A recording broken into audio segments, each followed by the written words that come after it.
Jamaah, oh jamaah. Alhamdulillah. Alhamdulillahirabbil alamin. Kembali lagi di Islam Itu Indah, jamaah Islam Itu Indah dirahmati Allah. Yang baru bergabung nih, kita ingatkan lagi hari ini kita sedang membahas tentang tema kita yang butuh doa mereka. Doa siapa sih? Doa mereka, makanya nonton aja dulu nih ya semuanya nih Masya Allah. Nah sekarang kita lanjutkan lagi nih Ustadz Maulana ya. Ketika kita sedang menolong orang nih dengan ikhlas, insya Allah nanti katanya Allah akan ganti. Allah akan bantu kita segala kesusahan kita. Nah pertanyaannya, bantuan-bantuan apa sih yang Allah berikan kepada seseorang ya yang membantu dengan ikhlas kepada kaum duafa?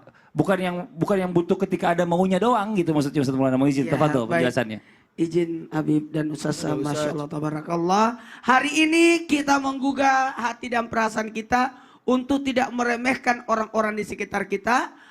Terlebih lagi orang-orang yang kita anggap lemah atau duafa. Jangan pernah lupakan sebenarnya ketika kita membantu mereka, kita yang dibantu. Sekali lagi, sebenarnya ketika kita membantu mereka, kita yang terbantu. Kita akan mendapatkan pertolongan Allah. Bantuan-bantuan Allah kepada kehidupan orang-orang yang membantu dengan ikhlas. Orang-orang yang kaum duafa itu apa? Mohon maaf tanpa menggurui, hanya mengingatkan. Tadi sebelumnya sudah dijelaskan oleh Habib tadi. Masya Allah, tabarakallah. Doa mereka itu langsung diijabah juga. Karena kenapa? Mereka tergolong orang yang lemah. Dan keikhlasan mereka berdoa tidak berharap dari apapun. Kecuali harapannya hanya kepada Allah. Mohon maaf, bukan berharap dari usahanya dia lagi, tapi berharap langsung kepada Allah. Dan pertolongan-pertolongan yang Allah berikan kepada orang yang membantu dengan ikhlas kepada kaum duafa, memberi kepada kaum duafa, maka mendapatkan hati yang tenang, pikiran yang tenang. Kenapa? Artinya merasa damai. Ketika kita memberi kepada orang yang kekurangan, maka hati kita jadi damai. Pikiran kita jadi tenang. Tidak kepikiran, sudah tidak berharap balasan, tidak berharap bantuan dari mereka, tidak berharap komen dari mereka, tidak berharap bagaimana menurutmu setelah saya kasih? Tidak butuh seperti itu. Tolong doakan saya ya. Doakan saya udah kasih gitu langsung. Aduh gak benar juga itu. Apalagi mempererat hubungan dan pribadinya jadi akan baik. Hubungan kita sama mereka luar biasa loh.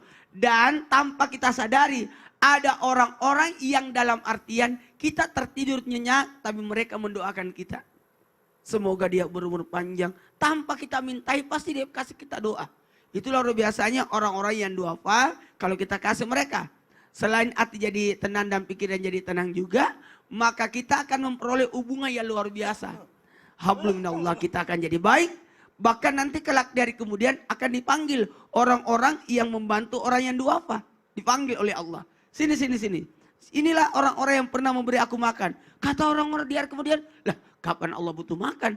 Tidak, ketika hambaku butuh makan, engkau memberikan makan. Ketika hambaku butuh pakaian, engkau berikan pakaian pada mereka. Dan bagi orang-orang yang diberikan anugerah kelebihan, jangan lupa untuk berbagi. Karena kenapa? Itu adalah bagaimana kita mendapatkan ibaratnya wa ma anfaqtum min syai'in fa yuhliquhu. Allah akan ganti lebih banyak daripada itu. Dan kembali lagi, tidak akan kecewa kalau kita berikan kepada mereka. Karena kita merasa puas. Ya Allah, dia memanfaatkan. Dia cium-cium itu uang. Dia langsung pergi belanjain kebutuhannya. Wah, kita yang puas. Kita yang puas. Dia bayarin uang sekolahnya anaknya. Kalau kita kasih baju, dia langsung pakai. Tapi kalau orang yang mampu kita kasih, belum tentu dia pakai. Belum tentu, iya. Kadang-kadang, kok ngasih baju begini sih jelek banget. Kasih orang lagi aja deh gitu. Nauzubillah min zalik ya. Kadang-kadang begitu, kalau bisa kita kasih orang yang gak tepat. Mulutnya pas banget nyinyirnya. Tapi ini, ya Masya Allah terima kasih banyak Ustadz Maulana penjelasannya. Jazakallah khairan kasiran.